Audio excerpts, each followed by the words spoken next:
Welcome home, racing fans. Well, we're taking a look at the latest from Slot.it. I just got this in from Skeletric USA. It is the new Maserati. There's been a lot of talk about this car already, and for some good reasons. On the outside, I think they did a pretty good job. One thing you need to know about is there's a hole right here on the roof, and it was supposed to have an antenna, or it wasn't. So they added an antenna, but they realized that the car didn't have one, so they removed it, and it can't just fix the mold. So there's nothing missing here. They just didn't ship it with the antenna, just so you know. But the rest of the car looks pretty good on the outside. Typical Slot.it quality. I don't have any complaints here. I mean, I've looked at prototype photos. Car looks pretty well done to me. But one of the most interesting things about this car, first off, is that it is Sidewinder. Now, some enthusiasts have complained about that and wanting angle winder, but Slot.it did it because basically their explanation is they felt this was the best setup for the car. So it is what it is. Personally, I like a Sidewinder. I mean, if you can't get a Sidewinder to go fast out of a Slot.it car, well, I don't know what to tell you. Adjustable front axle height, so everything here is pretty much standard. So far, so good. But here comes the odd part.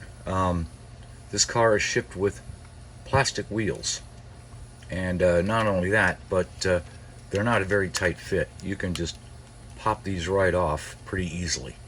So don't know why they did that, but underneath is the aluminum wheels to replace them. So you do get the better high quality wheels.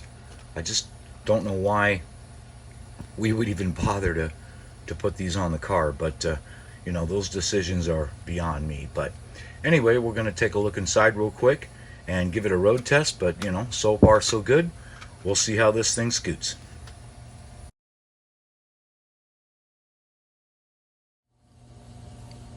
Okay, before the road test, just to cover a couple of things I've done. Of course, I've changed to the aluminum wheels that were provided under the case. That was just automatic.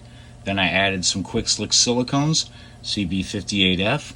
The size seems to be almost identical to the stock size, so we're going to go with that for now. I've loosened up the pod so we got some nice float, and I've lubricated it. So now we can get started with our road test.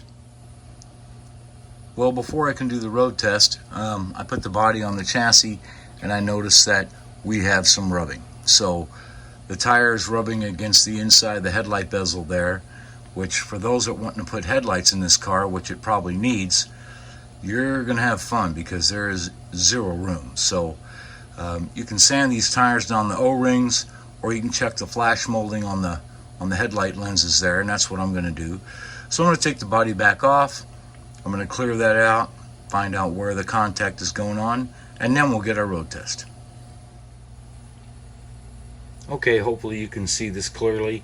I took a milling bit in my Dremel and I sanded this material away on each side, and I kept going. I test fit as I go until I finally had a free spinning axle, and then I trued the tires, reduced the diameter a little bit on the tires, but this is about how much material it's going to take. So I'm kind of disappointed with this.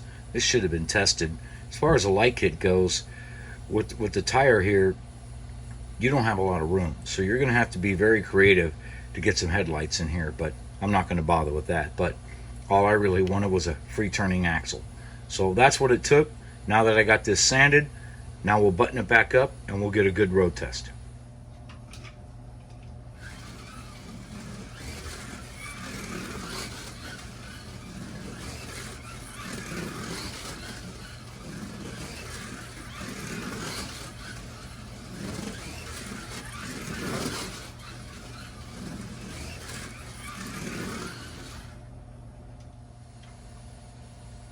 So the car doesn't run bad after that. 3.569 was my fast lap.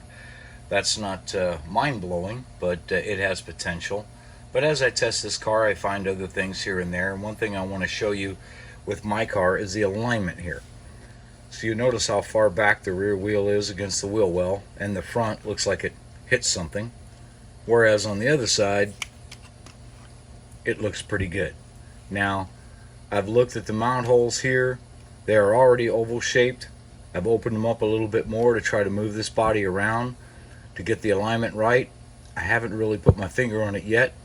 It's either a mold issue, where these openings right here aren't exactly perfect. I haven't really measured it yet, but I can tell you now it isn't right. So it just looks odd. But anyway, the car does run after a little bit of work.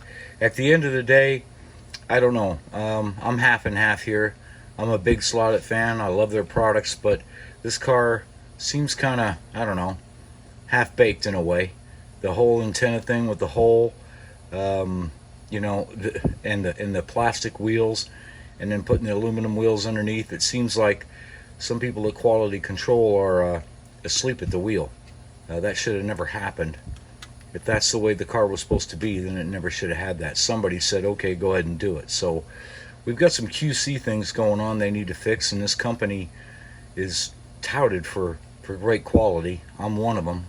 You know, I love my Slot.it cars, but this car here seems to me that a little bit more of attention to detail could have been paid.